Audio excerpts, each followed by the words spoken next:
नमस्कार दोस्तों, स्वागत है आपका आज की इस वीडियो में। मैं दीपक पाल यूट्यूब चैनल से आपका हार्दिक स्वागत करता हूं। जो भी मित्र हमारे इस चैनल पर नए आए हों वो वीडियोज को लाइक कर दीजिए और चैनल को सब्सक्राइब कर लीजिए। ठीक है मित्रों, बगल में लगी घंटी को भी दबा लीजिए जिससे पल पल की अपडेट आपके लिए मिलती रहे। ठीक है मित्रों, मैंने ये नया चैनल बनाया, आप मेरा सपोर्ट कीजिए मित्रों। आपका सपोर्ट ही हमें बहुत कुछ प्रदान करेगा। ठीक है मित्रों, तो आज के वीडियो में अपन लोग टॉप 10 क्वेश्चन सॉल्व करेंगे। इसमें जो महत्वपूर्ण क्वेश्चन है वो मैं आपके लिए सॉल्व कराता हूँ। ठीक है मित्रों, तो आज का अपना पहला क्वेश्चन है। ठीक है, तो पहला क्वेश्चन है ध्वनि का वायु में, ठीक है, जो ध्वनि का वायु में वेग अनुमानतः है, ध्वनि का वायु में क्या वेग होता है वह अपन लोगों को बताना है। तो आप सही जवाब देने की कोशिश करो। 10 किलोमीटर प्रति सेकंड या 10 मील प्रति मिनट या 330 मीटर प्रति सेकंड। तो इसका सही जवाब है 330 मीटर प्रति सेकंड। मित्रों आपके लिए बता दूं, ये 0 डिग्री सेल्सियस पर जो तापमान रहता है, टेम्परेचर, उस पर ध्वनि का वेग बता रहा है। ठीक है, तरंग आप लोग समझ सकते हैं।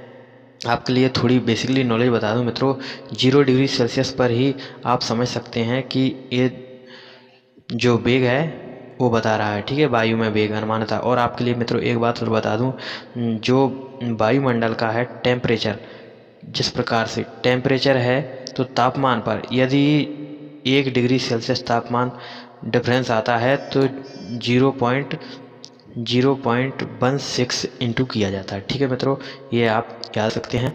ध्वनि की तीव्रता एवं आयाम में संबंध है, तो आप सही जवाब देने की कोशिश करो मित्रों। ये तो जवाब गलत भी हो सकते हैं, तो आप सही जवाब देने की कोशिश करो। तो इसका सही जवाब है ए नंबर का। ठीक है, नेक्स्ट क्वेश्चन की बात करते हैं मित्रों। ध्वनि तरंगें हैं, जो ध्वनि तरंगें हैं वो कैसी तरंगें हैं? विद्युत चुम्बकीय तरंगें या प्रत्यास्थ तरंगें या ये भी सी दोनों? तो मित्रों आपके लिए बता दूं, जो ध्वनि तरंगें होती हैं ये अनुदैर्घ्य तरंगें कहलाती हैं। ठीक है, और प्रकाश है जो अनुप्रस्थ तरंगें कहलाती हैं। ठीक है मित्रों, इनमें आप बिल्कुल, जो यह क्वेश्चन तो डायरेक्टली पूछे ही जाते हैं कि ध्वनि कैसी तरंगें हैं, अनुप्रस्थ है या अनुदैर्घ्य। तो आप सही जवाब देने की कोशिश करो, ध्वनि अनुदैर्घ्य तरंग है। ठीक है मित्रों, अगले क्वेश्चन की बात करते हैं। इसका सही जवाब है प्रत्यास्थ तरंग है। अगले क्वेश्चन की बात करते हैं। स्थिर जल में पत्थर गिराने पर उत्पन्न तरंगें हैं। स्थिर जल, यदि कहीं पर भी स्थिर जल भरा हुआ है तो उसमें पत्थर गिराने पर उत्पन्न तरंगें होती हैं। अनुप्रस्थ प्रगामी या अनुप्रस्थ अप्रगामी, अनुदैर्घ्य प्रगामी या अनुदैर्घ्य प्रगामी। तो इसका सही जवाब है पहला ही, अनुप्रस्थ प्रगामी। ठीक है, अगले क्वेश्चन की बात करते हैं मित्रों। विस्पंद की उत्पत्ति ध्वनि तरंगों में होती है। तो आप बताने की कोशिश करना, परिवर्तन के कारण, अपवर्तन के कारण, अनुनाद के कारण या व्यतिकरण के कारण। तो इसका सही जवाब है व्यतिकरण के कारण। ठीक है मित्रों, अगले क्वेश्चंस की बात करते हैं।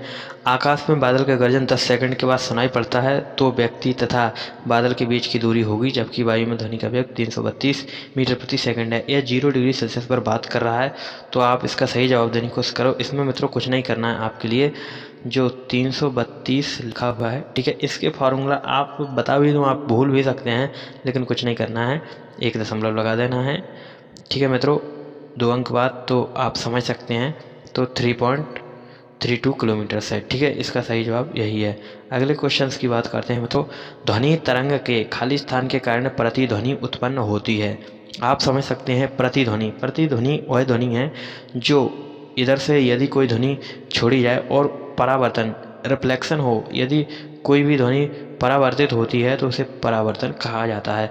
ये इस प्रकार से आप देख सकते होंगे, यदि किसी पहाड़ में आप बोलते हैं तो वहाँ पर इको सुनाई देती होगी आपके लिए, या किसी खाली रूम में बोलते हैं तो जो ध्वनि है वो, जो आपने छोड़ी है ध्वनि, वह वापस आ रही है। ठीक है मित्रों, एक कोई और आपके लिए बेसिकली नॉलेज बता दूं, अपने कान पर ध्वनि 1/10 सेकंड तक ही रहती है। अपने जो कान, आप ये बात आपने गौर की होगी कभी कि ये कानों के नीचे ऊपर ये खाल क्यों लगी रहती है? ये ना होती तो क्या होता मित्रों, इसके रहने से क्या होता है, जो आवाज़ है तो इसमें 1/10 सेकंड तक यह आवाज़ गूंजती रहती है, जिससे हमें याद हो जाता है कि हमने क्या सुना है। ठीक है मित्रों, तो आप समझ रहे होंगे, ये बहुत ही बेसिकली क्वेश्चन है और इम्पोर्टेंट है। अगले क्वेश्चंस की बात करते हैं। ध्वनि तरंग के खाली स्थान के कारण प्रतिध्वनि उत्पन्न होती है। ठीक है, ये बता दिए। अनुदैर्घ्य तरंग संभव है श्रव्य, जो अनुदैर्घ्य तरंग है, अनुदैर्घ्य तरंग से तात्पर्य आपके लिए मैंने बताया था ठोस ठीक है। अनुदैर्घ्य तरंग वह तरंग होती है जो ध्वनि उत्पन्न करती है। ध्वनि ही अनुदैर्घ्य तरंग कहलाती है। तो इसका सही जवाब देने की कोशिश करो, ठोस में, गैस में और तरल में। तो इसका सही जवाब है ठोस, द्रव, गैस, तीनों में। आप देख पा रहे होंगे ठोस को ठोसने पर उसमें से भी आवाज़ आती है, द्रव में भी आवाज़ आ जाती है और गैस में भी आवाज़ आ जाती है कि लीकेज हो रही है। ठीक है, तो आप समझ सकते हैं ठोस, द्रव, गैस तीनों में। वैसे पदार्थ की अवस्थाएं 5 होती हैं, लेकिन मूलतः ठोस, द्रव, गैस हैं और इसके अदर 2 और हैं। ठीक है मित्रों, तो आप समझ सकते हैं। अगले क्वेश्चंस की बात करते हैं। ध्वनि की गति वायु में कब बढ़ती है? जो ध्वनि की गति है वायु में कब बढ़ती है? ठीक है, मैंने अभी आपके लिए 0.61 बताया था। तो ध्वनि की गति वायु में कब बढ़ती है? जब टेम्परेचर बढ़ेगा।